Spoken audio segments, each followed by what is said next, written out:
नमो वरिहंताणं, नमो सिद्धाणं, नमो हैरियाणं, नमो वज्रायाणं, नमो लोहे सर्वसारणं। जिसने बताया जगत को प्रत्येक कण स्वाधीन है, करता न धरता कोई है, अणु अणु स्वयं में लीन है। आत्म बने परमात्मा, हो शांति सारे देश में, है देश नासर हो गई महावीर के संदेश में, महावीर के संदेश में। किसका शासन चलता है? दिल्ली में किसका शासन चलता है? दिल्ली में किसका शासन चलता है? केजरीवाल का। किसका शासन है दिल्ली में? महावीर भगवान का। नहीं, महावीर भगवान का तो है, लेकिन दिल्ली में किसका है? मैं तो ये पूछ रहा हूँ। केजरीवाल का है। और देश में किसका शासन चल रहा है? नरेंद्र का। नरेंद्र का नहीं, तीनों लोगों में जिनेंद्र का शासन चल रहा है। आप जानते हैं उत्तम शासन व्यवस्था क्या होती है? सबसे अच्छा शासन कौन सा कहलाता है? कौन के शासन व्यवस्था को हम सबसे अच्छी शासन व्यवस्था कहें? जहां लोग स्वाधीनता का अनुभव करें, जहां लोग स्वतंत्रता का अनुभव करें, जहां लोग दुख और कष्ट का अनुभव न करें, वो शासन सर्वोत्तम शासन कहलाता है।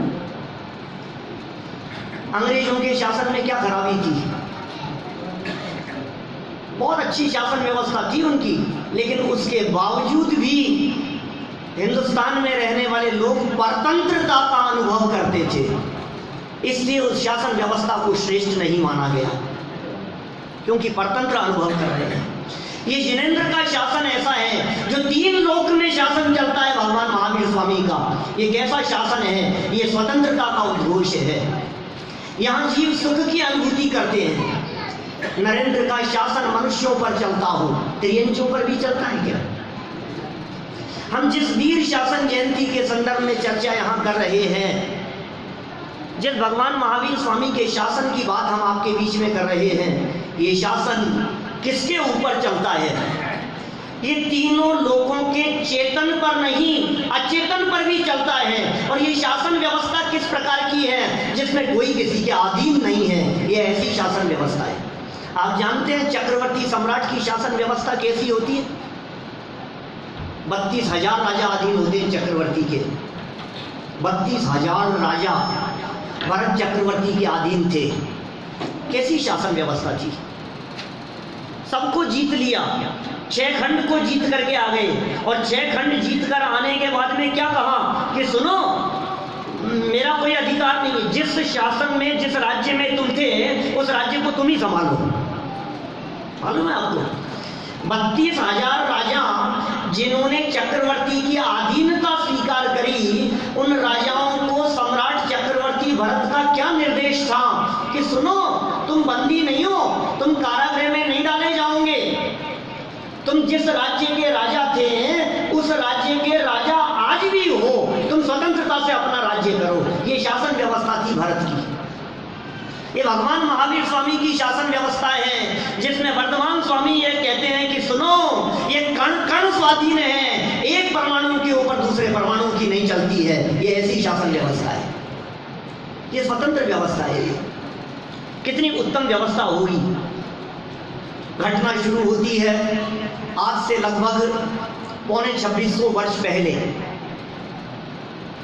कथा सबकी सुनी हुई है, कहानी सबने सुनी है। वैशाख शुक्ल दशमी का दिन था, भगवान महावीर स्वामी को केवल ज्ञान की प्राप्ति हुई। 12 वर्ष की तपस्या के उपरांत आज वे केवली हो गए, केवल ज्ञानी हो गए। केवल ज्ञान होते ही समूह शरण की रचना हुई। सौधर्म इंद्र के निर्देशन में समूह शरण रच दिया गया। चारों तरफ घोषणाएं हो गई, सूचना दे दी गई कि वर्तमान स्वामी का समूह शरण लगा है, दिव्य ध्वनि का लाभ मिलेगा। और फिर क्या हुआ? उपदेश नहीं। सुनी है ना सबने घटना। उपदेश नहीं हुआ। कितने दिन? 66 दिन। 6 दिन तो बचे थे वैशाख माह के,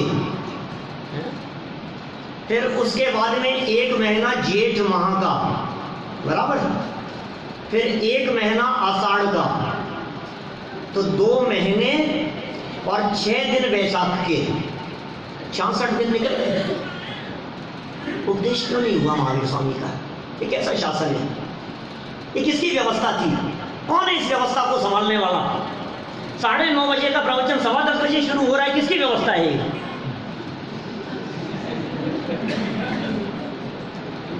सुनो, जितने लोग सामने बैठे हैं ना, अनेक लोगों के मन में संकल्प विकल्प चल रहे होंगे। इतना टाइम हो गया, प्रवचन शुरू नहीं हो रहा है, इतना टाइम हो गया, शुरू नहीं हो रहा है। आप कल्पना करो 64 दिन का इंतजार जिन्होंने झेला होगा, वहां क्या हुआ होगा? अपने यहाँ तो 66 मिनट का इंतजार भी नहीं हुआ ना, क्या? वहां तो 66 दिन का इंतजार था। और व्यवस्था किसके हाथ में थी? सौरभ जी, सौधर्म इंद्र के हाथ में। शासन किसका चल रहा था? पार्श्वनाथ भगवान का शासन चल रहा था।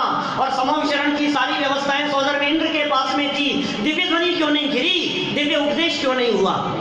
धवला में प्रश्न उठाया है सब, धवला में चर्चा उठाई गई, आखिर दिव्य ध्वनि क्यों नहीं गिरी? आखिर भगवान का उपदेश क्यों नहीं हो रहा है? 1 दिन निकल गया, 2 दिन निकल गए, 3 दिन निकल गए, क्या चक्कर है? धवला में प्रश्न उठाया और वीरसेन स्वामी ने जवाब दिया, क्योंकि समूह शरण में गणधर का अभाव था। ऐसा जवाब दिया वीरसेन स्वामी ने, गणधर का अभाव था। फिर प्रश्न उठाया, यदि गणधर का अभाव था तो व्यवस्था सौधर्म इंद्र के पास में थी, तुरंत गणधर को उपस्थित क्यों नहीं किया? क्या प्रश्न किया? गणधर को क्यों नहीं उपस्थित किया गया? तो जवाब क्या दिया पता है आपको? वो कहते हैं, काल लब्धि के बिना सौधर्म इंद्र के गणधर को उपस्थित करने की सामर्थ्य का अभाव था। वो सौधर्म इंद्र जो 2.5 द्वीप को ऐसे उठाए और ऐसे घुमा दे, उस सौधर्म इंद्र के बारे में कह रहे हैं काल लब्धि नहीं आई थी, इसलिए गणधर को उपस्थित करने की सामर्थ्य का अभाव था। भाई साहब सुनो, वे 3 लोक के नाथ महावीर स्वामी, उनकी वाणी नहीं निकली, ये भाषा वर्गणा के परमाणुओं की भी कुछ योग्यता होगी कि नहीं होगी? जिनकी शासन व्यवस्था में ये घोषणा की जानी है कि एक एक वस्तु का परिणमन स्वतंत्र है, जन जन और कण कण स्वतंत्र है, एक एक कण का परिणमन स्वतंत्र रीति से होगा, उनकी दिव्य ध्वनि 66 दिन तक न गिरने पर ये सहज ही जगत के जीवों को समझ में आ गई बात कि भाषा वर्णना के परमाणुओं की स्वाधीनता है, प्रभु के बोलने से वाणी नहीं निकलती है। तीर्थंकर परमात्मा चाहकर अनंत वीरी के धनी होकर के भी वे दिव्य ध्वनि के कर्ता नहीं हो सकते। भव्य जीवों का भाग्य भी तो चाहिए। उन 66 दिनों में कितने ही जीव ऐसे होंगे जो नए जुड़ गए होंगे। बोलो, पहले दिन से दिव्य ध्वनि शुरू होती तो उनके सद्भाग्य का क्या होता?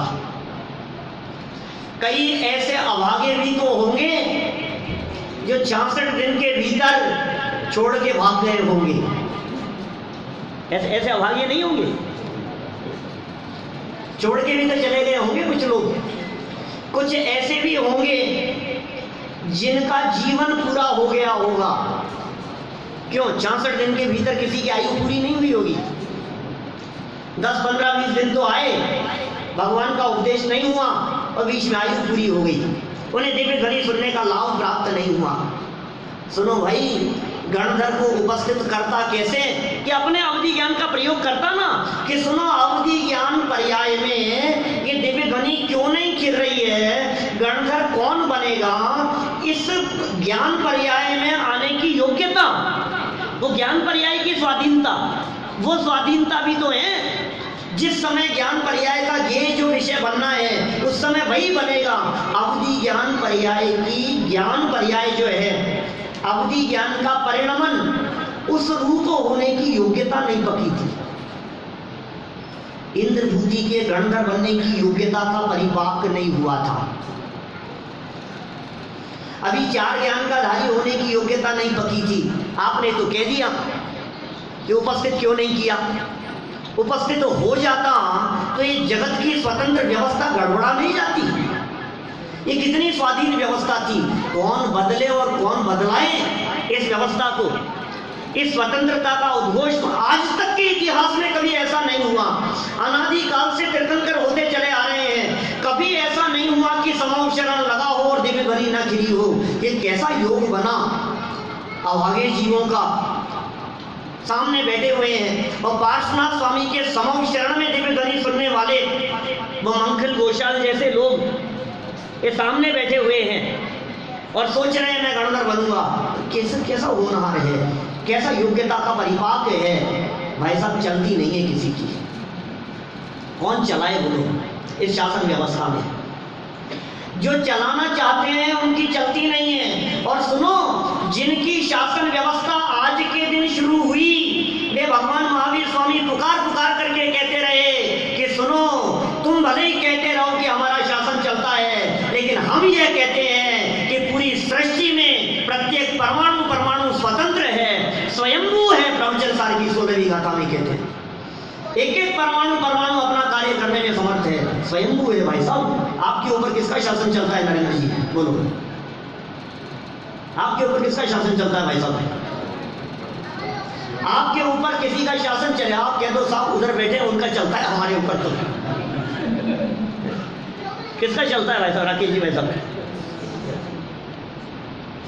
आपके ऊपर भले ही आप कह दो कि हमारे ऊपर तो इनकी चलती है। हम आपसे पूछ रहे हैं आपके सर पे बाल हैं, ये काले से सफेद हो रहे हैं, इन पे किसका शासन चल रहा है। चेहरे पर झुर्रियां पड़ रही है, इसके ऊपर किसका शासन चल रहा है। कौन चला रहा है इस शासन व्यवस्था को, कौन बदल रहा है, कौन है बदलने वाला और कौन है परिवर्तित करने वाला। कोई बात नहीं। 66 दिन निकल गए। दिन कितने निकल गए? 66। और कौन सा दिन आ गया? सावन की प्रतिपदा का दिन। एक समाज में चर्चा कुछ वर्षों से चलने लगी गुरु पूर्णिमा की, जगह जगह चलने लगी। कुछ विद्वान कहने लगे, ऐसी चर्चाएं करने लगे, संघों में चलने लगी, गुरुओं के संघ में चलने लगी। मैंने बहुत तलाशा इसको, मुझे तो कहीं शास्त्र में मिला नहीं। कुछ ऐसी चर्चा चलने लगी कि वो इंद्रभूति गौतम उसने गुरु स्वीकार किया था महावीर स्वामी को, इसलिए जिस पूर्णिमा को स्वीकार किया आषाढ़ की पूर्णिमा को, वो गुरु पूर्णिमा बन गई, ऐसा लोग कहने लगे। ये 10-5 साल की कमाई है नई। मुझे ये बात समझ में नहीं आती। 64 दिन तक यदि दिव्य ध्वनि नहीं खिल रही थी और उसका कारण ये कहा जा रहा था कि गणधर नहीं है, इंद्रभूति नहीं है, उसकी अनुपस्थिति थी ना। और यदि वो पूर्णिमा के दिन आ गया तो फिर दिव्य ध्वनि क्यों नहीं खिली पूर्णिमा को। यदि वो पूर्णिमा के दिन आ गया और उसने गुरु स्वीकार कर लिया महावीर भगवान को, तो फिर दिव्य ध्वनि उसी दिन गिर जानी चाहिए ना, आषाढ़ की पूर्णिमा के दिन। कि मुहूर्त अच्छा नहीं था, ऐसा नहीं हो सकता है। सुनो, हमारे यहाँ तो ऐसे तक उल्लेख है शास्त्रों में कि यदि कोई महापुरुष, कोई पुण्यशाली व्यक्ति असमय में भी समूह शरण में पहुंच जाए तो भवि भागन वच जोगे वशाए। भव्य जीवों के भाग्य से असमय में भी, रात्रि के समय में भी कोई चक्रवर्ती सम्राट जैसे कोई व्यक्ति पहुंच जाए तो भगवान की वाणी अपनी योग्यता से अपने आप निकलती है और गणधर जैसे महापुरुष वहां उपस्थित हो जाएं और दिव्य ध्वनि पूर्णिमा को नहीं खिली, इससे सिद्ध होता है कि वो पूर्णिमा को आए ही नहीं। कि नहीं साहब पूर्णिमा को लेने के लिए गए थे, अरे एक दिन लगेगा लेकर के आने में। जब वो समव शरण के बाहर आए उससे पहले तक तो अभिमान में चूर चूर थे। जैसे ही अवधि ज्ञान का प्रयोग किया सौधर्मेंद्र ने कि कौन गणधर बनने का पात्र दिखाई देता है, तो तुरंत बात समझ में आई, ओ वो इंद्रभूति वो दिखाई दे रहा है, वो व्यक्ति यहाँ आएगा तब जाकर के भगवान का उपदेश शुरू होगा। 64 दिन निकल गए, सौधर्मेंद्र को विकल्प नहीं आया। रोजाना लोग आ रहे हैं, रोज चले जा रहे हैं, 3-3 समय सभा लग रही है, इतनी बड़ी सभा, 3-3 गतियों के जीव आ रहे हैं, कैसी सभा होगी और कैसी व्यवस्था होगी। और लेकिन अचानक क्या हुआ फिर, जैसे ही अवधि ज्ञान का प्रयोग किया और वो इंद्रभूति वो दिखाई दे रहा है, वो 500 शिष्यों के साथ में बैठा हुआ है। सौधर्मेंद्र योजना बना करके चले गए। वही घटना 2 मिनट में पूरी करता हूँ, फिर आगे बढ़ेंगे अपन, कुछ और आगे बढ़ने का प्रयास करेंगे। फिर क्या हुआ भाई साहब, सौधर्मेंद्र ने वृद्ध ब्राह्मण का वेश बनाया और ब्राह्मण का वेश बना करके वहां चले गए इंद्रभूति के पास। 500 शिष्यों के साथ में बैठे हुए हैं, संस्कृत के प्रकांड विद्वान हैं, 500 रजिस्टर्ड शिष्य हैं उसके बैठे हुए, जो रजिस्टर्ड हैं बाकायदा, और वो गुरुओं का गुरु है इंद्रभूति। सामने बैठे हुए 500 शिष्य, ऐसे साधारण शिष्य नहीं है, सब धर्म गुरु हैं अपने अपने क्षेत्र में, उनका गुरु है वो। सौधर्मेंद्र वहां पहुंचे और वहां पहुंचकर उनसे निवेदन किया कि आप जैसे विद्वान की शरण में आया हूं, आज अनेक लोगों को आपने शिष्य बनाया है, मैं भी आपका शिष्य बनना चाहता हूं, लेकिन मेरी एक शंका है, मेरे गुरु तो मौन धारण किए बैठे हैं, मेरी एक शंका का समाधान चाहिए। क्या शंका रखी है, क्या शंका रखी है? संस्कृत की 4 लाइनें हैं जिसका अर्थ जानना है, सरल सी 4 लाइनें हैं, फटाफट 4 लाइनें प्रस्तुत करें। बोल क्या पूछना है तुझे? बोले त्रैकाल्यम द्रव्य षटकम नवपद सहितम जीव षटकाय लेश्या पंचान्य चास्तिकाया व्रत समिति गति ज्ञान चारित्र भेदा इत्येतन मोक्ष मूलम त्रिभुवन मैत्रेय प्रोक्तम अरहत। 4 लाइनें फटाफट कर दी, अर्थ जानना है। बताया कि नहीं बताया? बताया कि नहीं बताया? नहीं बताया? अर्थ बताया कि नहीं? नहीं मिंटू जी नहीं बताया, क्यों? समझ में नहीं आया? समझ में तो आ गया, समझ में तो आ गया, लेकिन समझाया नहीं। समझ में तो आ गया, अर्थ तो समझ में आ गया, बतलाया क्यों नहीं? शब्दार्थ समझ में आ गया। संस्कृत के प्रकांड विद्वान के लिए संस्कृत की 4 लाइनों का अर्थ करना मामूली बात है। आपको हिंदी की सरल सी 4 लाइनें बतलाई जाए और पूछा जाए तो हिंदी जानने वाला कोई भी उसका अर्थ बतला सकता है। बोलो जिसने बताया जगत को प्रत्येक कण स्वाधीन है, इस लाइन का अर्थ करो। इसमें क्या है, सीधा सा अर्थ है। जिसने बता दिया है कि जगत का कण कण स्वाधीन है, ये इसका अर्थ कर दिया, और क्या है। अब वो प्रश्न किया, वहां अर्थ तो समझ में आ गया था, लेकिन बतलाने के पहले माथे पर 3 साल पड़ गए, बताऊं कि नहीं बताऊं, बताऊं कि नहीं बताऊं, कि क्यों, क्या चक्कर था कि यार यदि मैंने इस श्लोक का अर्थ बतला दिया तो अर्थ तो सीधा सीधा है, त्रैकाल्यम, काल 3 है, द्रव्य षटकम 6 द्रव्य हैं, पंचान्य चास्तिकाया 5 अस्तिकाएं हैं, अर्थ तो सीधा सीधा सा है। लेकिन अर्थ यदि मैंने बता दिया और वैभव जी सामने से उसने पूछ लिया कि ये द्रव्य षटकम 6 द्रव्य कौन से हैं, और चक्कर हो जाएगा। वो तो लिखा नहीं है इसमें, इसमें लिखा है अस्तिकाएं 5 हैं। मैंने इसको बताया इसका अर्थ कि 5 अस्तिकाएं हैं, और इसने पलट के पूछ लिया कि 5 अस्तिकाएं कौन से हैं। बोलो फिर क्या होगा? 6 द्रव्य के नाम नहीं जानने वाला, 5 अस्तिकाय के नाम नहीं जानने वाला, 9 पदार्थों को नाम नहीं जानने वाला, दुनिया में किसी व्यक्ति से पूछो, बोलो 15 मिनट बाद में व्यक्ति 4 ज्ञान का धारी होने वाला है, गणधर बनेगा और द्वादशांग की रचना करेगा। कह सकते हो आप? ये है स्वाधीनता भाई साहब जनागम की। 15 मिनट बाद में व्यक्ति द्वादश अंग की रचना करेगा जिसे 6 द्रव्य के नाम नहीं पता, जो 24 तीर्थंकरों के नाम नहीं जानता, ऋषभ देव से लेकर पार्श्वनाथ तक के नाम सुने नहीं है जिसने, और महावीर स्वामी का भी नाम नहीं सुना है उसने भगवान के रूप में। माथे पे 3 साल पड़ गए, घबराहट और चिंता की रेखाएं दौड़ती रही, बताऊं कि नहीं बताऊं, बताऊं कि नहीं बताऊं, घबराहट चल रही है मन में, क्या करें हम, क्या करना चाहिए। माथे पे 3 साल और चिंताएं चल रही हैं, और तुरंत पलट करके वृद्ध ब्राह्मण के वेश में आए हुए इंद्र ने पलट के पूछ लिया, क्या बात है, इतने बड़े विद्वान के पास से भी निरुत्तर लौटना पड़ेगा, क्या बकता है, कहां से लाया है ये श्लोक, कहां से लाया है, किसका शिष्य है, कहां से आया है तू। साहब मैं तो महावीर का शिष्य हूं, वे मौन धारण करके बैठ, तुझे क्या समझाऊं, तेरे गुरु को समझाऊंगा, चल, और क्या चाहिए था। तो धर्मेंद्र तो यही सोच करके आए थे। अब आगे चल रहे हैं वृद्ध ब्राह्मण के वेश में इंद्र, और उसके पीछे चल रहे हैं इंद्रभूति, और उसके पीछे चल रहे हैं 500 शिष्य, और इंद्रभूति इस अभिमान में चल रहे हैं कि सुनो, समझना समझाना किसको है मुझे कोई समझाना नहीं है किसी को, और समझाऊंगा क्या, समझ में आया होता तो समझाता ना। उसने तो योजना बनाई थी कि मैं जब चलूंगा अपने 500 शिष्यों के साथ में, वो जो भी होगा महावीर मेरे चरणों में आकर के पड़ जाएगा। उसे तो ये समझाना था, उसे तो अपना वैभव प्रदर्शन करना था, उसे तो अपनी महिमा बखान करनी थी कि चलो देखते हैं वहां चल के। और फिर क्या दृश्य, क्या नजारा हुआ, समूह शरण के दरवाजे पर पहुंचते ही क्या हुआ भाई साहब, ये कहां आ गया मैं, ये कौन सी जगह पर आ गया हूं मैं, ये कौन सी जगह है। मैंने पूरे दुनिया भर में घूम घूम करके अपने दर्शन, अपने मत का प्रचार किया है, मैंने आज तक कभी ऐसी जगह नहीं देखी, ये कौन सी जगह पर आ गया हूं। और मानस स्तंभ को देखते ही सारा का सारा मान गलित हो गया, अभिमान चूर चूर हो गया।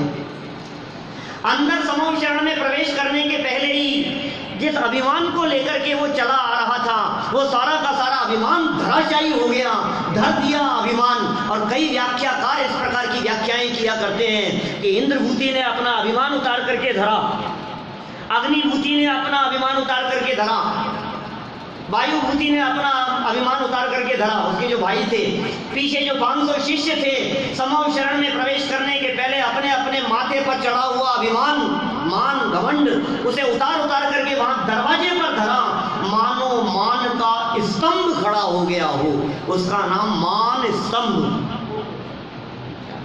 मान स्तंभ है ना दरवाजे पर, मान स्तंभ क्या है, मान को यहां धर के जाओ, फिर क्या होगा, धीरे धीरे आप लोग बाहर चप्पल जूते खोल करके आए, फिर क्या हुआ, ढेर लग गया ना चप्पल जूतों का, सब यहाँ धर के जाओ, सब यहाँ धर के जाओ। वहां क्या हुआ, समूह शरण में जाने के पहले अपना अपना अभिमान यहाँ उतार के जाओ, फिर क्या हुआ, अभिमान का स्तंभ खड़ा हो गया, बोले मान का स्तंभ, ये है मान स्तंभ। फिर क्या था भाई साहब, सारा अभिमान चूर चूर हो गया, अंदर जाता जा रहा है, कदम बढ़ते चले जा रहे हैं, दृष्टि कहाँ जा रही है उसकी। समूह शरण में ऐसा नजारा उसने देखा, कैसी होगी समूह शरण की रचना। अरे सर्वोत्कृष्ट पुण्यशाली जीव और सर्वोत्कृष्ट व्यवस्थापक और सर्वोत्कृष्ट वैभव के धनी, ऐसे कुबेर के द्वारा रची गई रचना, 2.5 द्वीप के सर्वाधिक सामर्थ्य वाले, रागियों में सर्वाधिक सामर्थ्य वाले ऐसे सौदर में इंद्र की व्यवस्था, और 3 लोक में सर्वाधिक पुण्यशाली ऐसे तीर्थंकर परमात्मा की सभा, वो कैसी सभा होगी, वो कैसा नजारा होगा। 6 ऋतुएं एक साथ फलती फूलती हुई नजर आ रही है, भूमि निष्कंटक नजर आ रही है, मंद सुगंधित पवन बहती हुई नजर आ रही है, मानो मंद मंद पुष्प वृष्टि हो रही हो, ये कैसा नजारा दिखाई दे रहा है। त्रियंच वहीं बैठे हुए हैं, देव वहीं बैठे हुए हैं। सोच करके आया था कि कौन होगा महावीर, और ये क्या देख रहा है, मेरे 500 शिष्य यहाँ असंख्यात देव बैठे हैं, मेरे मनुष्य गति के शिष्य यहाँ त्रियंच बैठे हुए हैं, यहाँ गाय बैठी हुई है, घोड़ा बैठा हुआ है, कुत्ते बिल्ली बैठे हुए हैं, परस्पर विरोध को छोड़ करके बैठे हुए हैं। ये कैसा नजारा है, हिरण जहाँ बैठा है वहीं शेर बैठा हुआ है, सर्प जहाँ बैठा है वहीं नेवला बैठा हुआ है, जहाँ कुत्ता बैठा है वहीं बिल्ली बैठी हुई है। ये कैसा नजारा है, ये मैंने अपने जीवन में कभी ऐसा नजारा नहीं देखा। और जब दृष्टि ऊपर पड़ने लगी, माथे पे 3 छत्र दिखाई दे रहे हैं और 64 चंवर ढोते हुए देव दिखाई दे रहे हैं। ओह 12 सभाएं लगी हुई है, सब आंखें घूम गई इसकी तरफ, देखता ही रह गया चारों तरफ। छत्र दिखाई दे रहे हैं, चवर दिखाई दे रहे हैं, वामंडल दिखाई दे रहे हैं। और जब दृष्टि पड़ी प्रभु जी तुम पर, फिर क्या हुआ विवेक जी?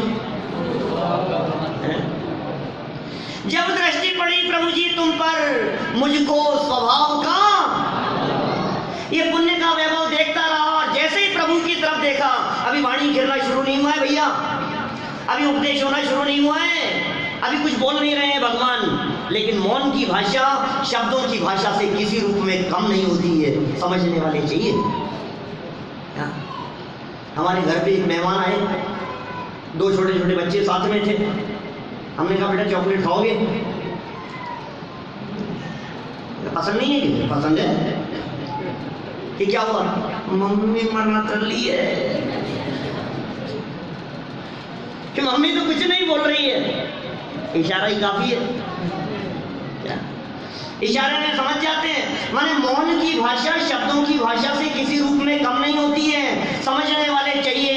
अभी कुछ उपदेश नहीं दिया है भगवान महावीर स्वामी ने, लेकिन मौन उपदेश में कह दिया कि मूर्ख, ये क्या देखता है? देखने वाले को देख, अपने स्वभाव को देख, अपने गायक को देख, ये क्या देख रहा है? ये पुण्य का ठाठ है, इसमें कुछ दम नहीं है, ये जड़ वैभव है, ये धूल है, ये मिट्टी है, ये देखने लायक नहीं है। अपने स्वभाव को देख, अपने गायक को देख। और मानो मौन उपदेश इंद्रभूति ने सुन लिया, अपने स्वभाव को देखा।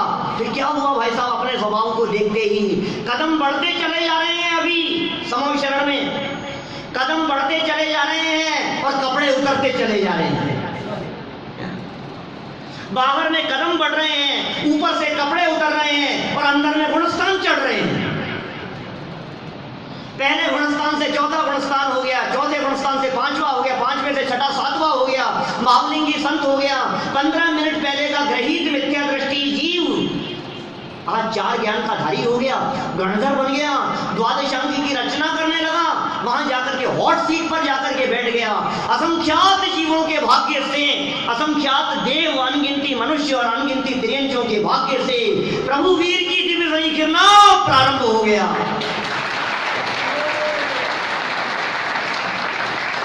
और क्या होगा बोलो? क्या कहा होगा भगवान महावीर स्वामी ने? वाणी में क्या निकला होगा उस दिव्य देशना में?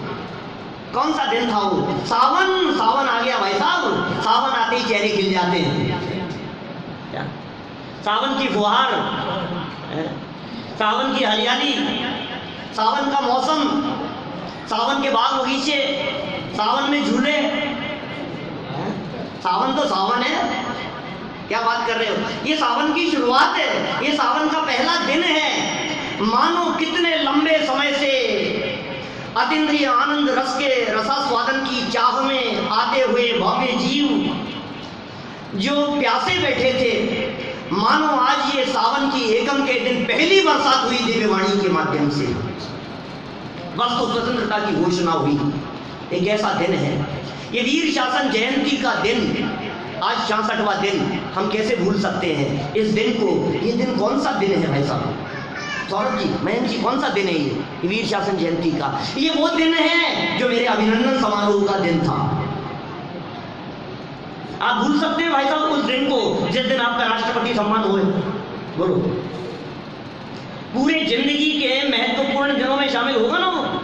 अजीत जी भाई साहब बोलो। आदि जी, पूरी लाइफ के महत्वपूर्ण दिन यदि आप अपनी जिंदगी के निकालो तो आप कौन से दिन को याद करोगे? कि जिस दिन आपका बड़े से बड़ा सम्मान हुआ हो, उससे बढ़कर दिन क्या होगा? सुनो, ये आज सम्मान समारोह का दिन था।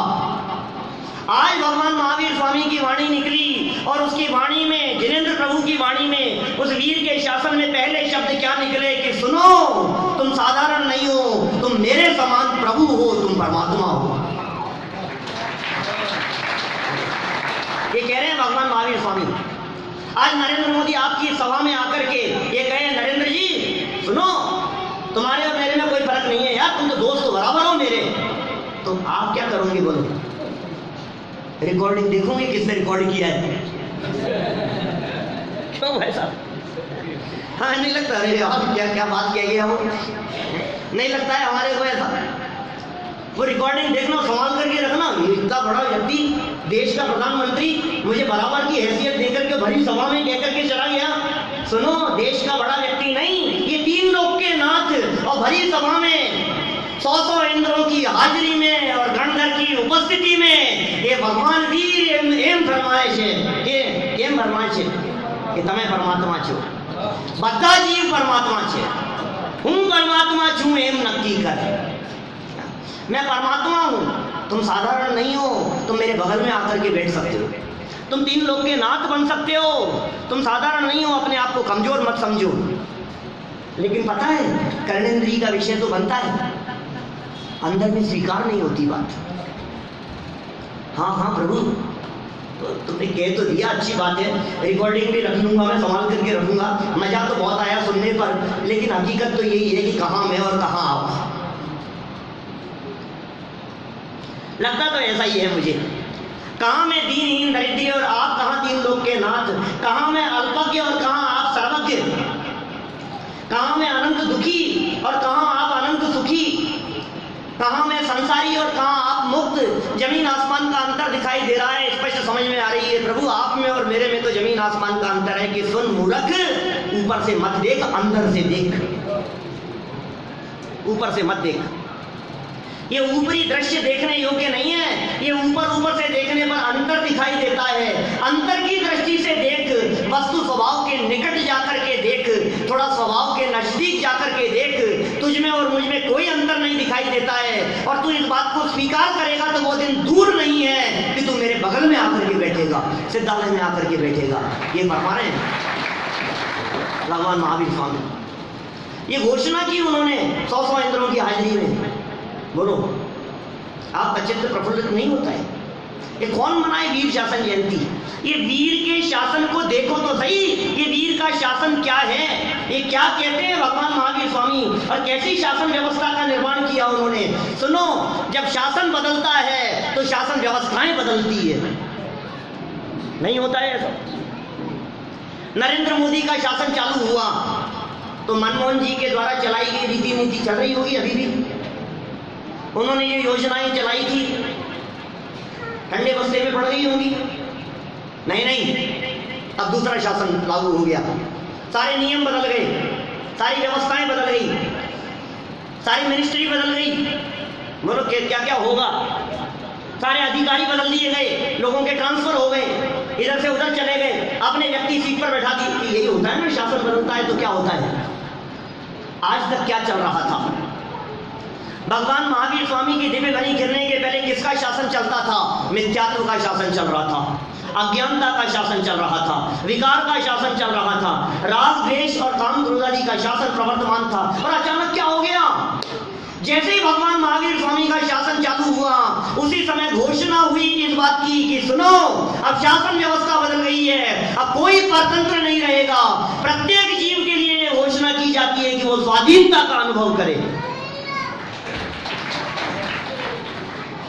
अब इस देश में कोई परतंत्र नहीं है, इस दुनिया में कोई परतंत्र नहीं है। तुम स्वाधीनता का अनुभव करो, तुम स्वतंत्रता का अनुभव करो। एक द्रव्य के ऊपर दूसरे द्रव्य की नहीं चलेगी। आज तक बहुत चली रावण राज में, दुशासन के राज में, अब शासन बदल गया। अब ये दुशासन नहीं, अब ये सत्य शासन है, ये वीर का शासन है। और इस शासन में क्या होगा? कोई किसी को हस्तक्षेप नहीं करेगा, हर व्यक्ति को अपना कार्य करने की पूर्ण स्वाधीनता होगी। हर व्यक्ति स्वतंत्र है, जन जन स्वतंत्र है, कण कण स्वतंत्र है। ये कैसी आई है ये दिन? ये कैसी सावन शुरू हुआ बताओ? इस सावन में चित्त प्रसन्न नहीं होगा? इस सावन में प्रसन्नता की अनुभूति नहीं होगी आपको? ये वीर शासन है भाई साहब, ये वही वीर है। देखो कितनी कभी कभी तो इतनी स्वाधीनता दिखाई देती है हमारे को। ये वही वीर हैं जो ऋषभ देव के समूह शरण से बाहर निकल करके विरोध जिन्होंने शुरू कर दिया था। कोई व्यक्ति भगवान महावीर स्वामी के समूह शरण में इस प्रकार की बात महावीर स्वामी से पूछे कि महावीर भगवान, वो 363 मत आपने ही जलाए थे? पूछ ले ऐसी बात कि आपने ही तो चलाए थे वो, और अब ये कौन सा शासन चला रहे हो, अब ये कौन सी बात चला रहे हो? तो भगवान महावीर स्वामी क्या कहेंगे कि सुनो, वो जो 363 मत चले थे उनका भी कर्ता मैं नहीं हूं, और ये जो आज शासन प्रवर्तमान है इसका भी कर्ता मैं नहीं हूं। क्योंकि देखो, और समझना गजब की बात, मिथ्या परंपराओं को चला देना बड़ा आसान है। आपके माध्यम से बहुत इतनी सावधानियां और इतनी नीतियां निकलती हैं, इन सब बातों को गहराई से विचार करने पर, सोचना, आप गंभीरता से विचार करना। कभी हमारे माध्यम से कोई गलत बात न कह दी जाए, कोई जनागम विरुद्ध बात न कह दी जाए। अनुवीची भाषणम एक प्रयोग किया कुमार स्वामी आचार्य देव ने। उस अनुवीची भाषणम का क्या अर्थ किया? आगम विरुद्ध बात हमारे वचनों से नहीं निकलेगी।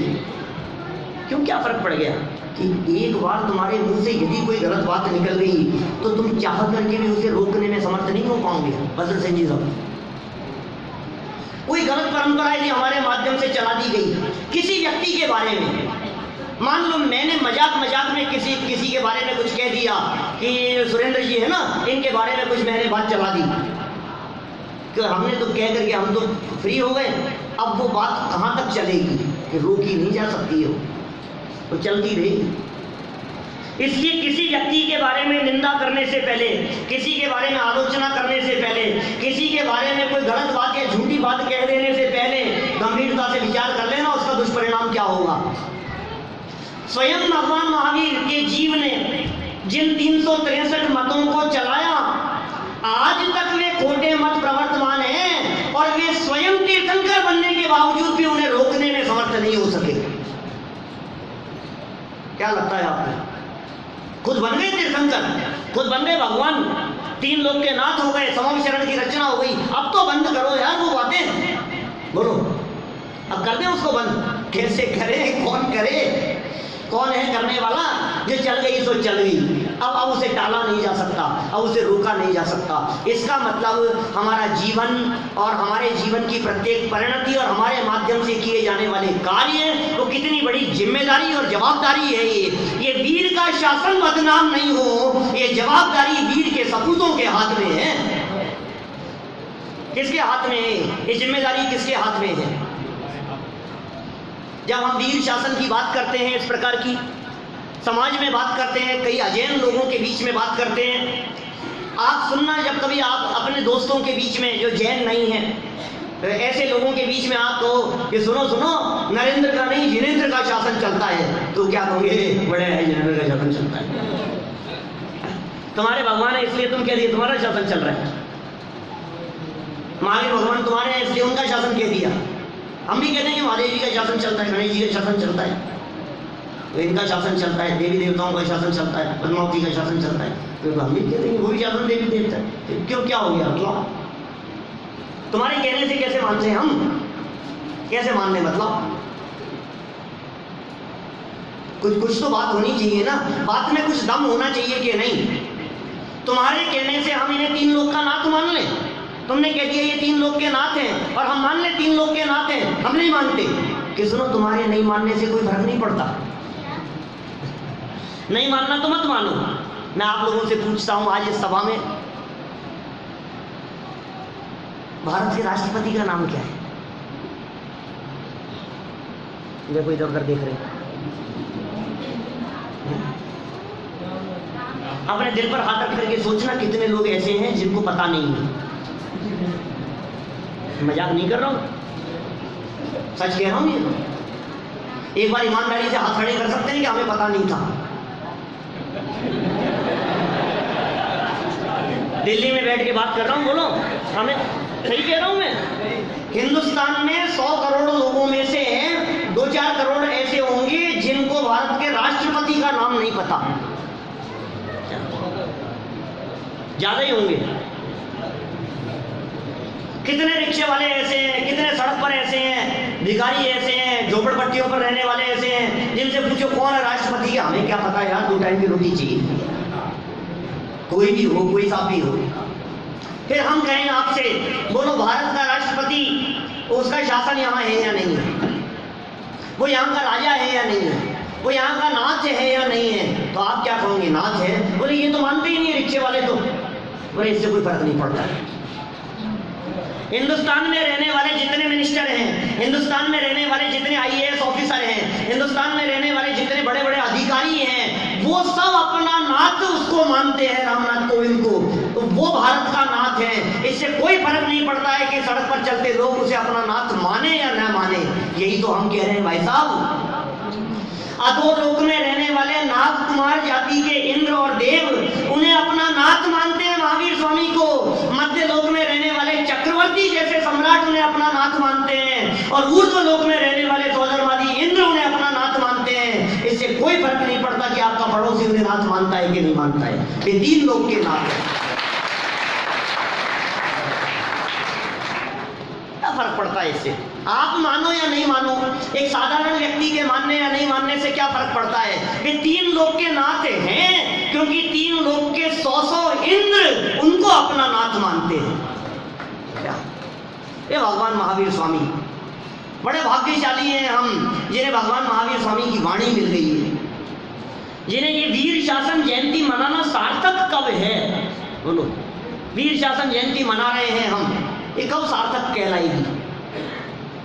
आपने जो कह दिया वीर शासन जयंती, वीर की वाणी को सुनने की फुर्सत भी है आपके पास में। आज जो भरा हुआ हॉल दिखाई दे रहा है वीर शासन जयंती के नाम पर, कल कितना भरा रहेगा। कि बस आज मना लिया, रोज ही थोड़ी ना मनाएंगे। एक ही दिन मनाएंगे, एक दिन मनाएंगे वीर शासन जयंती। वीर के शासन में क्या बातें प्ररूपित हुई, उन बातों को स्वीकार करो तो समझ में आएगी तुमने उनको जाना। भगवान महावीर स्वामी के उपदेश को स्वीकार करो, उसे अपने जीवन में उतारो। सच्चे अर्थों में सम्यक दृष्टि जीव वीर शासन जयंती मनाता है। मिथ्या दृष्टि को कोई अधिकार नहीं वीर शासन जयंती मनाने का। हाँ, सम्यक तो सन्मुख मना सकते हैं, नहीं तो आप कह दोगे यार हमें सबको बाहर कर दिया।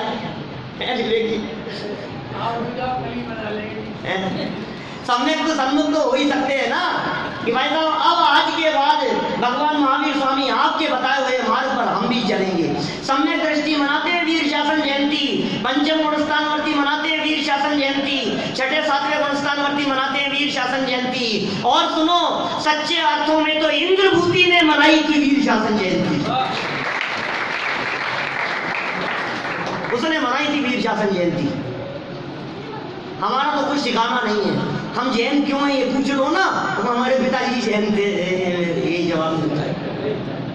दादाजी जैन थे, वो भी जैन थे, कोई जवाब नहीं है हमारे पास में।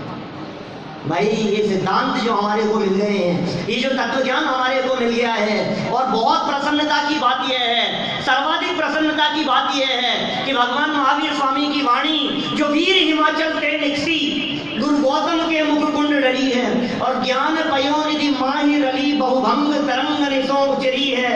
वो भगवान महावीर स्वामी की शुद्ध विशुद्ध वाणी वो परंपरा से चलती हुई यदि दिल्ली में कहीं आई है तो विश्वास नगर में आई है।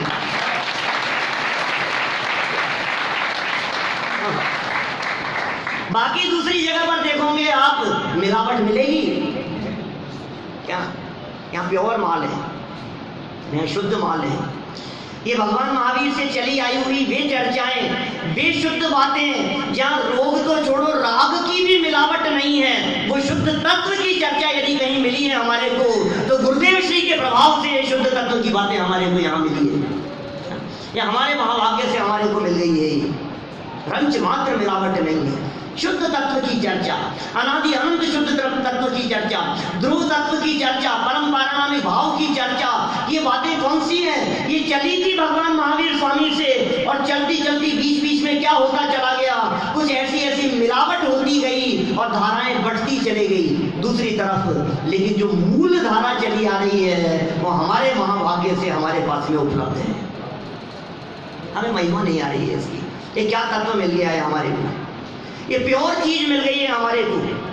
ये 24 कैरेट का गोल्ड मिल गया है हमारे को, 16 ताव का सोना मिल गया है हमारे को। इसमें रंच मात्र मिलावट नहीं है, मिलावट की गुंजाइश नहीं है। ये बना बनाया भगवान, ये परमात्मा बनने वाला नहीं, तू परमात्मा है, निर्णय मात्र करना है, इसके अलावा और कुछ नहीं। तो निर्णय कर इस बात का, तो स्वीकार कर अंदर से इस बात को कि मैं परमात्मा हूं। इस बात की स्वीकृति का नाम वीर शासन है।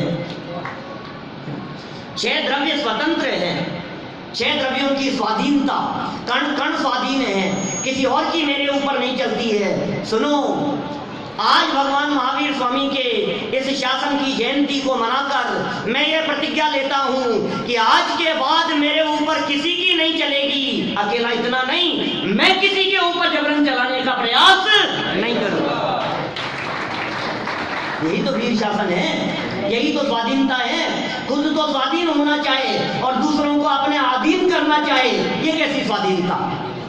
सब स्वाधीन है, सब स्वतंत्र हैं सब द्रव्य स्वतंत्र जगत में, कोई न किसी का काम करे।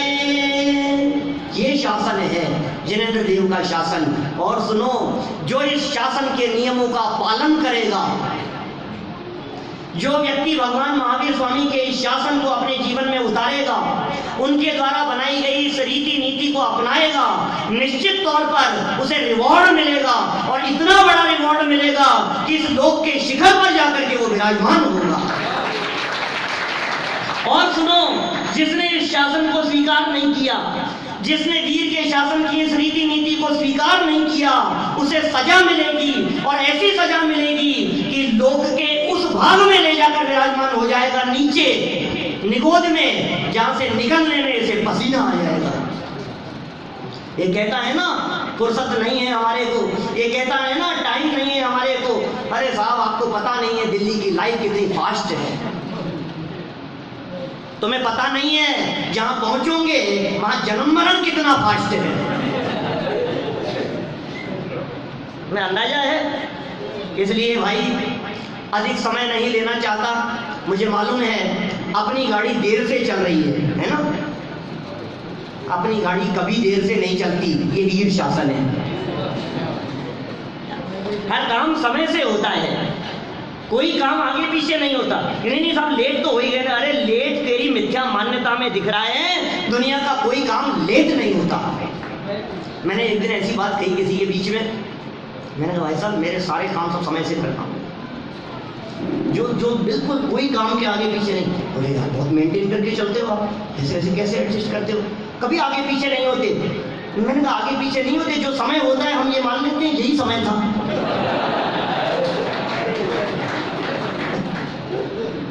आगे पीछे होने का क्या सवाल है, हर काम समय पर होता है। ये वस्तु व्यवस्था भगवान महावीर स्वामी ने भी शासन चलाया नहीं, भगवान महावीर स्वामी ने शासन बनाया नहीं। भगवान महावीर स्वामी ने जगत के इस स्वतंत्र शासन व्यवस्था को बताया मात्र है, और हम इस शासन व्यवस्था को स्वीकार कर अपने जीवन में उतारेंगे, तभी सच्चे अर्थों में वीर शासन जयंती मना पाएंगे। हम सभी इन भगवान महावीर स्वामी के सिद्धांतों को अपने जीवन में उतार कर सच्चे अर्थों में वीर शासन जयंती मनाएं। इसी भावना से बात को यहीं विराम दें।